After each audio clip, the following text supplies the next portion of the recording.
ठीक है, तो बच्चा लोग बिल्कुल यहीं से शुरू करें, तो आपका कुछ मिस नहीं हुआ। जो स्लाइड में दिख रहा है वही है। डाइजेशन ऑफ स्टमक का 2 पॉइंट हम लोग पढ़ चुके थे। आज हमें शुरू करना है गैस्ट्रिक जूस में क्या क्या होता है। गैस्ट्रिक जूस यानी वो सिक्रीशन जो कि हमारे स्टमक में रिलीज होता है, वो एंजाइम जो हमारे स्टमक में रिलीज होता है। गैस्ट्रिक जूस में पहला चीज जो है वो है म्यूकस। इसका दो काम, पहला फूड को ल्यूब्रिकेट करेगा, ल्यूब्रिकेट यानी थोड़ा सा स्लिपरी बनाएगा ताकि वो बहुत आराम से पूरे एलिमेंट्री कैनाल में पास हो जाए। और दूसरा कि ये इनर लाइनिंग ऑफ स्टमक को प्रोटेक्ट करता है HCl से। कब? जब पेट खाली हो, उस वक्त ऐसा क्या होता है, तो जैसा मैंने आपको पहले भी बताया है कि हमारे बॉडी में बायोलॉजिकल क्लॉक होता है, एक फिक्स टाइम होता है जिस वक्त आप खाना खाते हो। तो क्या होगा कि उसी वक्त आपका HCl अपने पेट, आपके स्टमक में ऑटोमेटिकली रिलीज हो जाए, चाहे आप खाओ या आप ना खाओ, उससे फर्क नहीं पड़ता, लेकिन HCl रिलीज हो जाए। और उससे क्या होता है कि मान लो आप खाना नहीं खाएगा, तो पेट में फूड तो है नहीं, HCl रिलीज हो गया, फूड है नहीं कि उस पर एक्ट करेगा, तो क्या होता है कि ये HCl आपके स्टमक के लाइनिंग यानी वॉल पे एक्ट करने लगता है। उस पे तो एक्ट करेगा ही ना, रिलीज हो गया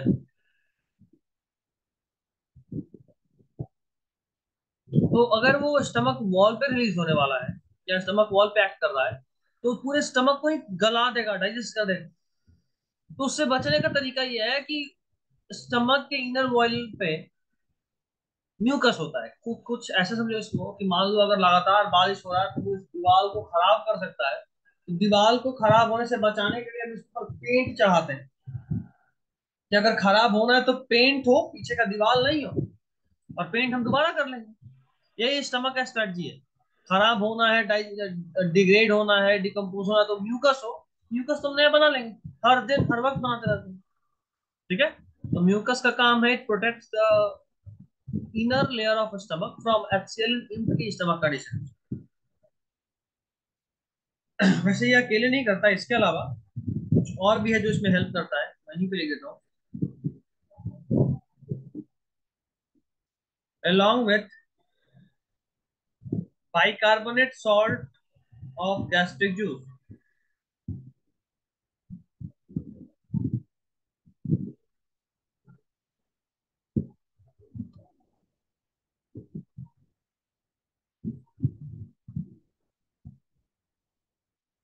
along with bicarbonate salt of gastric juice। Gastric juice में जो बाइकार्बोनेट सॉल्ट है हमारे स्टमक के अंदर, उसका भी इसमें रोल होता है। कैसे? कोई बता सकता है किसी को, कोई आइडिया, गैस? इस बाइकार्बोनेट सॉल्ट का क्या रोल है स्टमक को प्रोटेक्ट करने में? एनी आइडिया, एनी गेसिंग कर सकते हैं?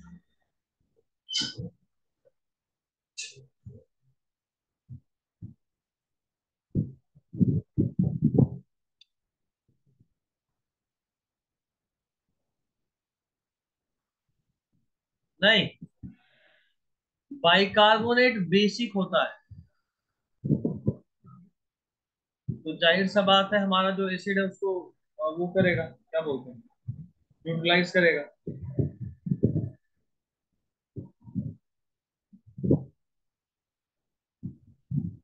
ठीक है। तो इसका एक इधर फायदा हो जाता है कि म्यूकस बाइकार्बोनेट सॉल्ट जो कि गैस्ट्रिक जूस में रिलीज होता है, उनके साथ मिलके HCl से हमारे स्टमक को बचाता है।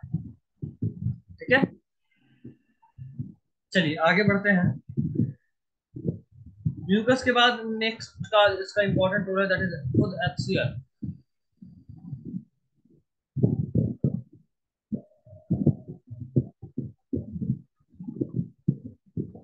HCl देखेंगे, इसका कंसेंट्रेशन 0.5% होता है।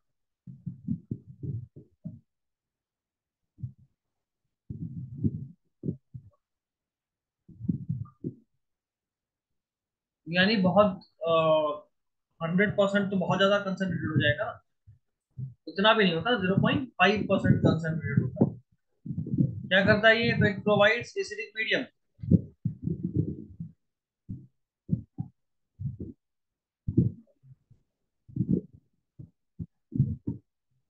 Provides acidic medium. जाहिर सा बात है HCl है तो इसका काम एसिडिक मीडियम ही क्रिएट करना होगा। यहाँ पे कुछ इंजाइम्स है जिसको ये एक्टिवेट करता है, जो आपके लिए जानना जरूरी है, लिखिएगा। एक्टिवेट्स अच्छा, इसका पीएच पहले बात कर ले, पीएच क्या होता है?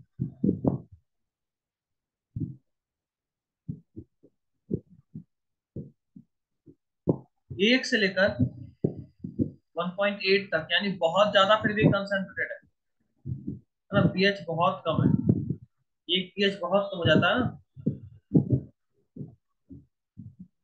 तो इसका पीएच 1.8, इसको साफ साफ लिख देता हूँ।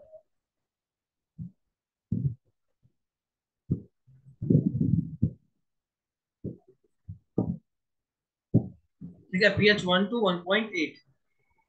नेक्स्ट, इट एक्टिवेट्स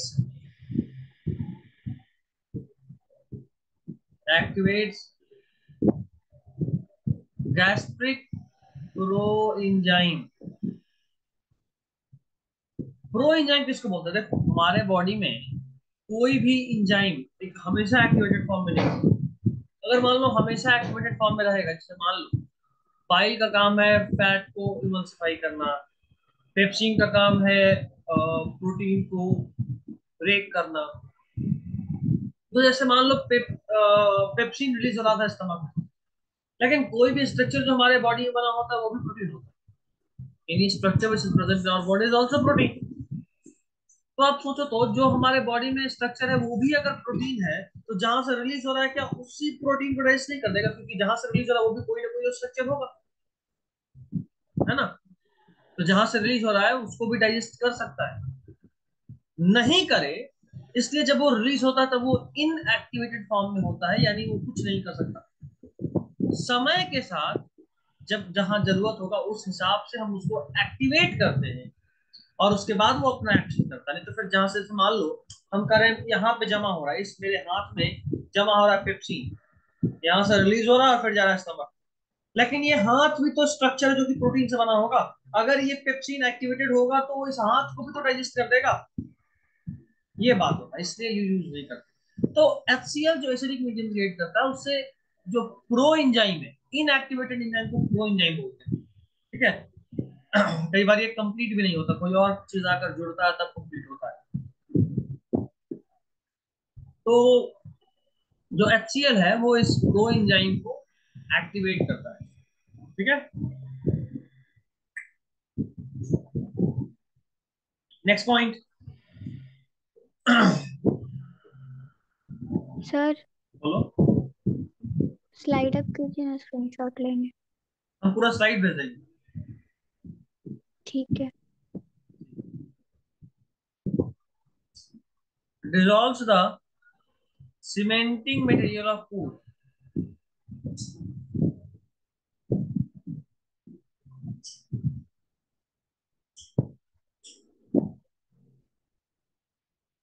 हमारे खाने में जो भी सेल्स आपस में जुड़े होंगे उसको कोई तो कोई ब्रेक करना चाहिए ना, तो it is this HCl which dissolves the cementing material of the food। ठीक है। Next point, it also kills harmful microorganism present in food. Harmful microorganism को भी मारने का काम इसी का होता है। अच्छा, बॉटनी में क्या चल रहा है बच्चा? जैसा कि मैम हमको बताई 2 चैप्टर का टेस्ट है, यानी दूसरा भी कंप्लीट हो गया। हम्म। आयुषी क्लास कर रही हो बॉटनी का? Yes sir. हाँ, तो दूसरा वाला भी मतलब प्लांट किंगडम भी कंप्लीट हो गया। सर अबाउट टू कंप्लीट है। हाउ टू कंप्लीट यानी कहाँ तक चल रहा है, क्या मीन्स चल रहा कुछ है? टॉपिक बचा हुआ है। क्या चल रहा है?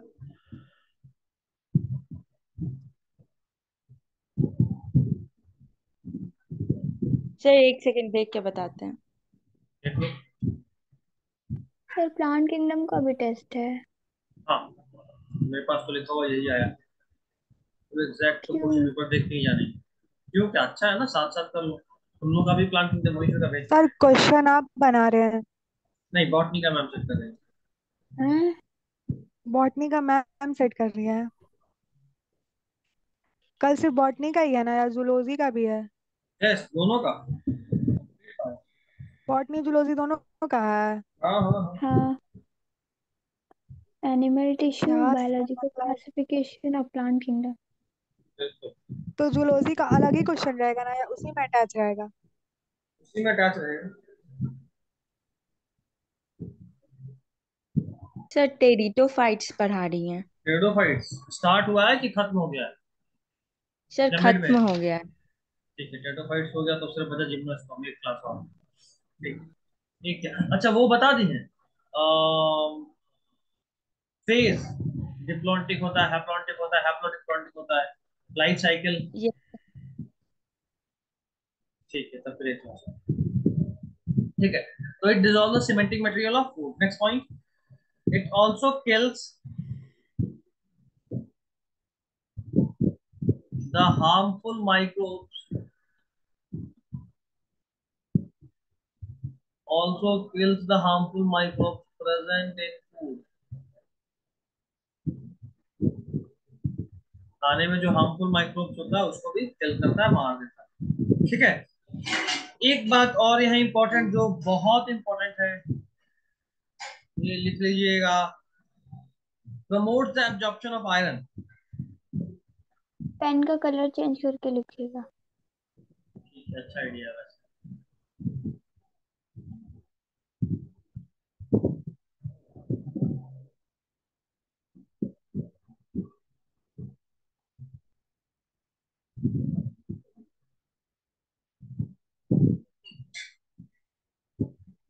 Promotes the absorption of iron कैसे, ये पहले भी एक बार पूछे हैं बट फिर से।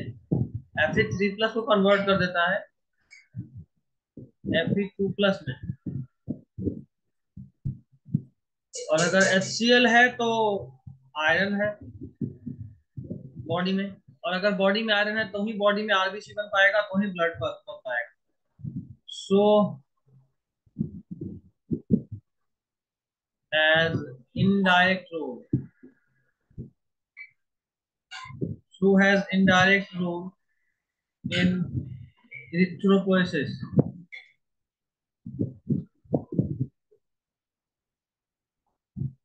What is erythropoiesis?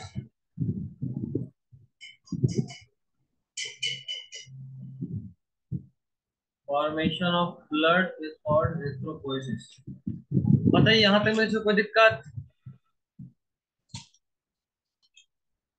बोलिए। No sir. ठीक है।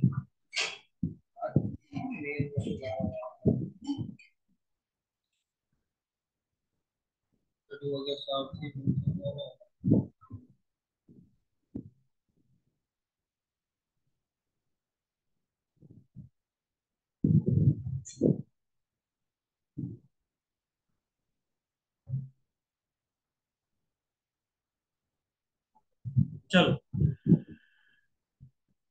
मूविंग फॉरवर्ड, अब हम लोग पढ़ेंगे इंजाइम्स क्या क्या है। Enzymes of gastric juice.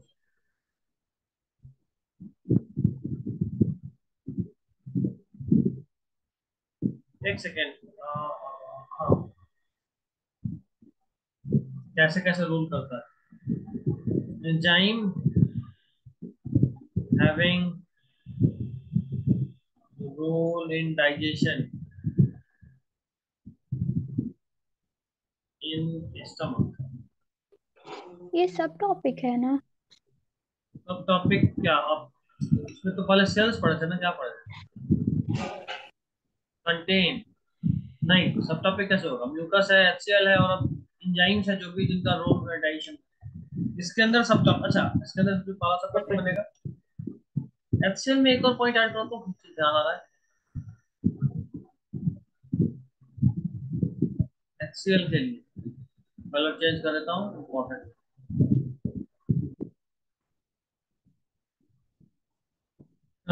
एकाइलोहाइड्रा, ECH और ECHLOROLHYDRA,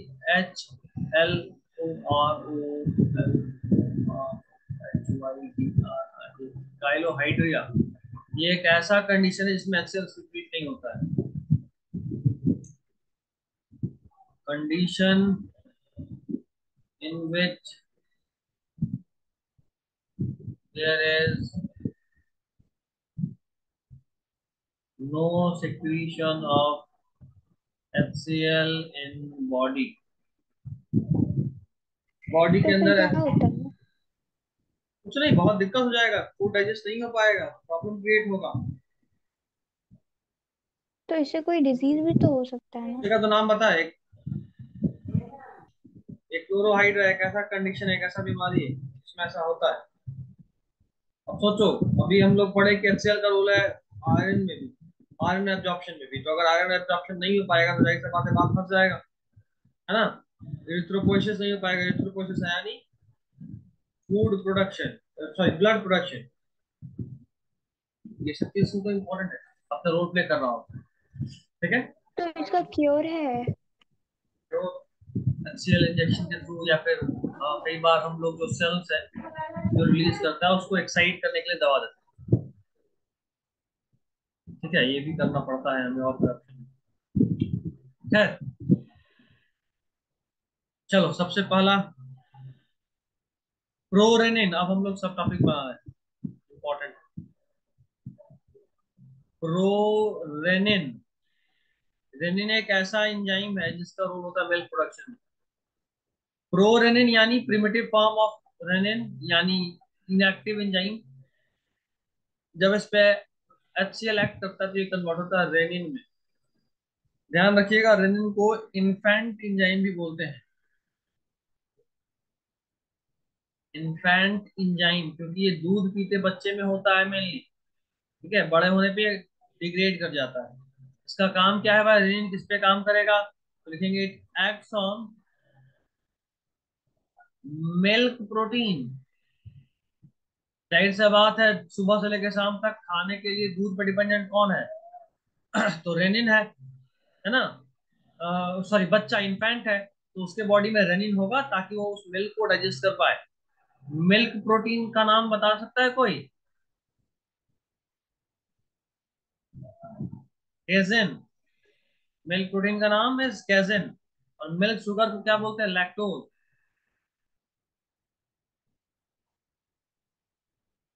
milk sugar is called lactose. तो रेनिन, HCl रिलीज करा, बन गया rennin. Rennin is an infant enzyme.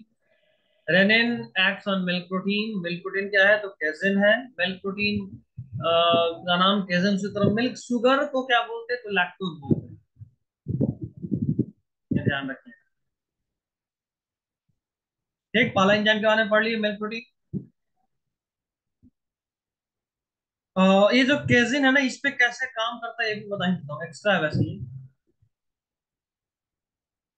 अभी जो बताऊंगा वो एक्स्ट्रा है। ये केजिन मिल्क प्रोटीन है। इस मिल्क प्रोटीन पे रेनिन एक्ट करेगा। रेनिन ये वाला एंजाइम, ये प्रोरेनिन है, ये तो इनएक्टिवेटेड है। और उसको कन्वर्ट करता है पारा केजिन में। ठीक है, और साथ में कैल्शियम आयन रिलीज करता है। ये जो पारा कैजिन है ये क्या है एक्चुअली? तो इट इज, कॉमन नेम लिखते हैं कर्डलिंग ऑफ मिल्क।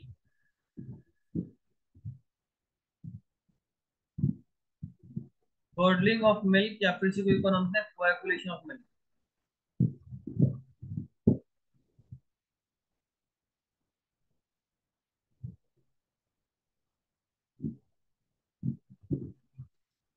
जो कैजिन है इस पे एक्ट करेगा रेनिन और उसको कन्वर्ट करेगा पैरा कैजिन में। अच्छा, ये कभी कोई सुना है कि दूध थोड़ा सा टफ होता है डाइजेस्ट करना जबकि मिल्क थोड़ा आसान होता है डाइजेस्ट करना? क्या। सही पकड़े। दूध थोड़ा मुश्किल होता है डाइजेस्ट करना और कर्ड थोड़ा आसान होता है। दही, ऐसा सुने कि दूध अगर डाइजेशन में दिक्कत है तो दही हाँ। ले लो। हाँ। ऐसा इसलिए होता है क्योंकि हम जो दूध पीते हैं वो दूध भी जब हमारे स्टमक में जाता है ना तो डाइजेस्ट होने से पहले वो कर्डल्ड होता है, दही में कन्वर्ट होता है, कर्डलिंग ऑफ मिल्क। उसके अंदर का कैसेट प्रोटीन को कन्वर्ट करते हैं।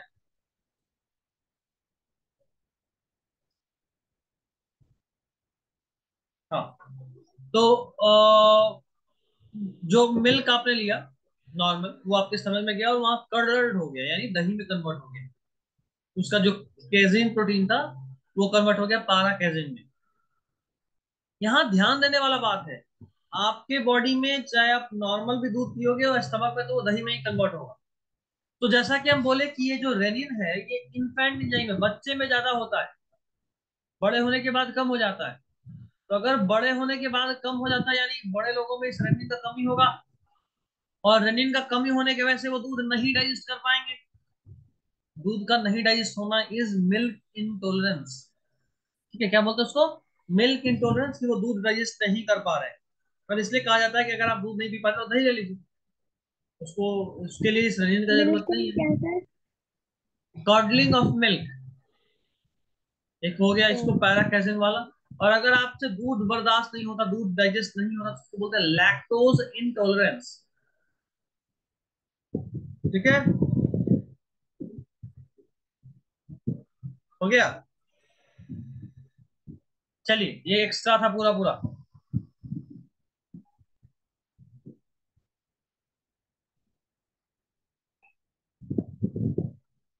Next let's get into an important part again.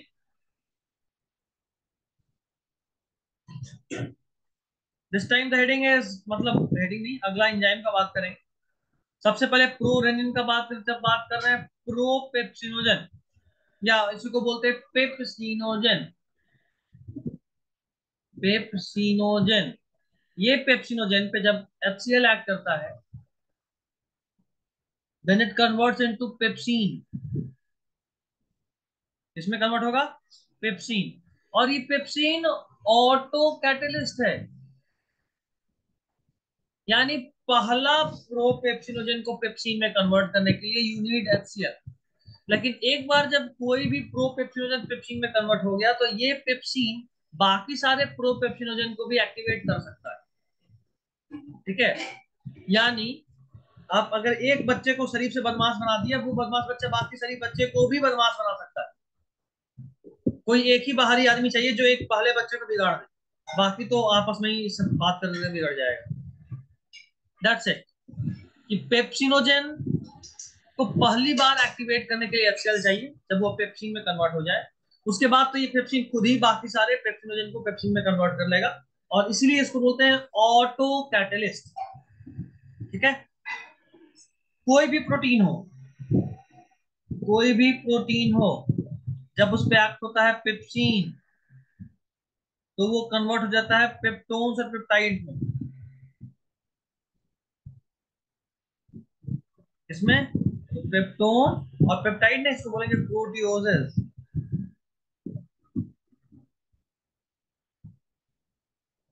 ठीक है, पेप्टोन और प्रोटियोजेस में। यहाँ ध्यान देने वाला बात है, गैस्ट्रिक लाइपेज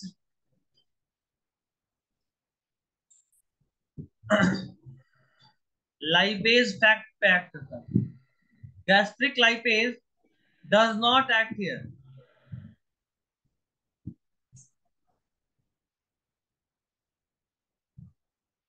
लाइपेज फैट पे एक्ट करता है, वो यहाँ पे एक्ट नहीं करता। ठीक है, गैस्ट्रिक यानी स्टमक के समय जो लाइपेज होता है, वो यहाँ पे एक्शन नहीं कर पाता, यानी फैट का डाइजेशन स्टमक में नहीं होता। बट ध्यान देना है, एक्ट नहीं करता है लेकिन प्रेजेंट होता है। ये बहुत इंपॉर्टेंट बात है। ठीक है, नेक्स्ट पॉइंट, तो क्या डाइजेशन। बोलो। स्टमक में फैट डाइजेस्ट ही नहीं होता है? नहीं नहीं नहीं, सब स्मॉल डिसाइन, बिल्कुल भी नहीं। बिल्कुल नहीं। ठीक है, digestion of food occurs here in acidic medium। तो समझ में आ ही रहा होगा, सब जगह HCl का ही रोल है। दूसरा, अब जब एसिड ऐड हो गया, तो उस फूड को, acidic food that passes out of stomach is called chyme. ये इंपॉर्टेंट है। ठीक है, एसिडिक फूड जो स्टमक से बाहर पास आउट होता है उसको बोलते हैं काइम। आउट ऑफ स्टमक यानी इन डेओडेनम, डेओडेनम में जाता है। ठीक है, सर क्या लिखे है? Acidic food that passes out of stomach is called crime. ठीक है, एक आखिरी पॉइंट स्टमक के लिए, small amount of lipase,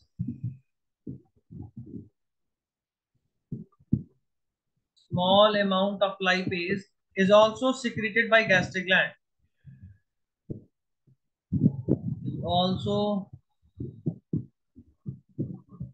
secreted by gastric gland। चलिए, स्टमक यहीं पे खत्म हुआ। ठीक है, and I guess this is all for today. Also, क्योंकि मेरा तबीयत ठीक नहीं है, अगले